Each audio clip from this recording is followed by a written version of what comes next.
Qui est plus fort que Fafnir ou le dragon Smaug? La réponse, une poulette.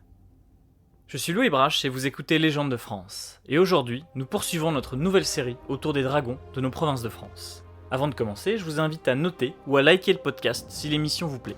Ça aide beaucoup au référencement de l'émission et à ce que ces histoires touchent le plus grand nombre. Pondu par une poule noire étant l'incarnation de Satan et couvé par un serpent provenant du sang de la tête de Méduse décapitée, l'œuf de la cocatrix donne naissance à l'une des créatures les plus surprenantes du bestiaire médiéval. Coque aux pattes puissantes et mortelles, dotée d'une queue reptilienne et d'ailes de chauve-souris, la cocatrix a longtemps été confondue avec le basilic, son cousin, car elle peut changer en pierre tout être qui a le malheur de croiser son regard.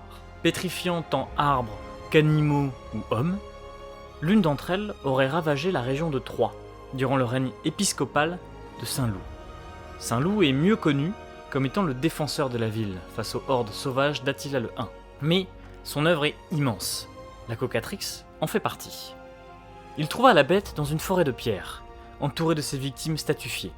Armé de sa foi et de son épée, il frappa la cocatrix dans son sommeil, se gardant bien de ne jamais croiser son regard.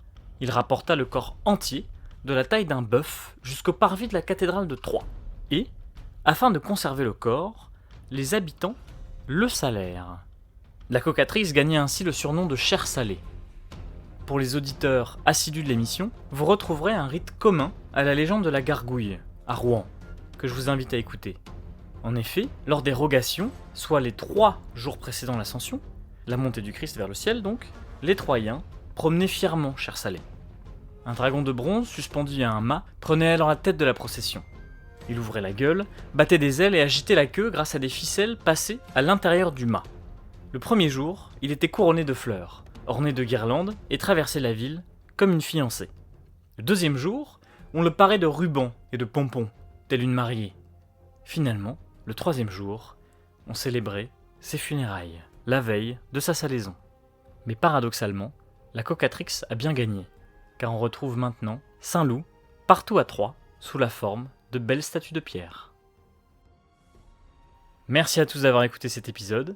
N'oubliez pas de vous abonner pour plus de contenu de ce genre. N'oubliez pas également de noter le podcast sur Spotify et Apple Podcast. Les 5 étoiles aident énormément au référencement de l'émission et à répandre ses contes et légendes français. Et si vous voulez faire un geste de plus, vous pouvez partager cet épisode à un ami. À plus tard.